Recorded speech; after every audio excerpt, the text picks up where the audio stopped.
Yes, bwana, mambo vipi mwana michezo popote pale ambapo ulipo, nitumie nafasi hii kuweza kukukaribisha sana. Ni kukumbushe tu kama bado tu hujabonyeza maneno ambayo yameandikwa subscribe ile hapo chini ya video yako, na nafasi kubwa tu kabisa kuweza kufanya hivyo hivi sasa.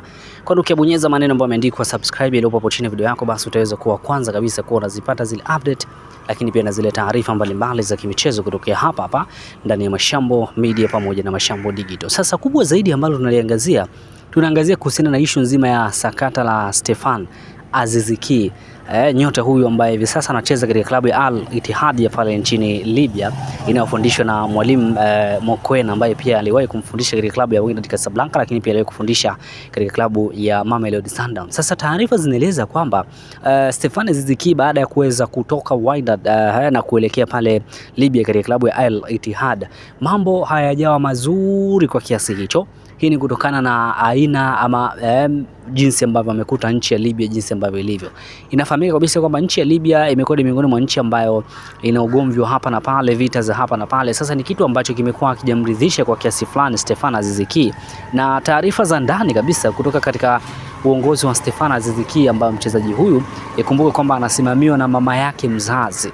Ilieleza kwamba tayari wamekwisha kuanza kufungua mazungumzo na Young Africans katika dirisha kubwa hili la usajili lijalo hapo mbeleni, ili nyota huyu aweze kurejea katika klabu ya Young Africans kwa mkopo akitokea klabu ya Al Ittihad.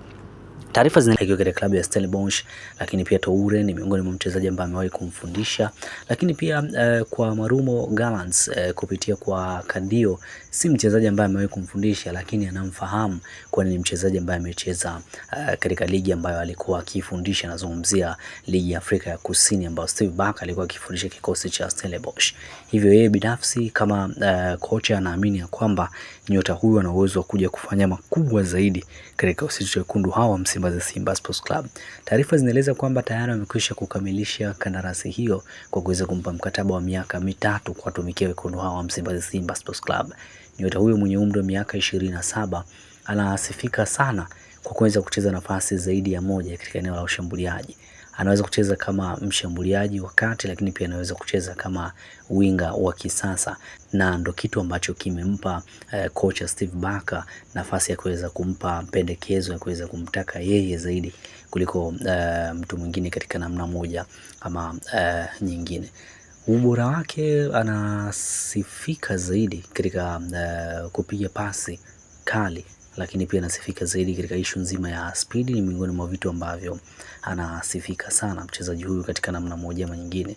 Hivyo kupitia kwa kocha Steve Barker, binafsi anaona kwamba ni miongoni mwa mchezaji ambaye ana uwezo wa kumfanyia makubwa na anaweza kwenda kumsaidia katika namna moja ama nyingine, hususan katika michuano ambayo wekundu hawa Msimbazi Simba Sports Club wanakuwa wakishiriki katika michuano ligi ya mabingwa barani Afrika, lakini pia na ya ligi kuu Tanzania bara katika misimu kadhaa ama katika misimu ijayo. Sasa mimi nikukumbushe tu kama bado hujabonyeza maneno ambayo yameandikwa subscribe ile hapo chini ya video yako, una nafasi ya kuweza kufanya hivyo hivi sasa ili usipitwe na zile update, lakini pia na zile taarifa mbalimbali za kimichezo kutokea hapa ndani ya Mashambo Digital pamoja na Mashambo Media.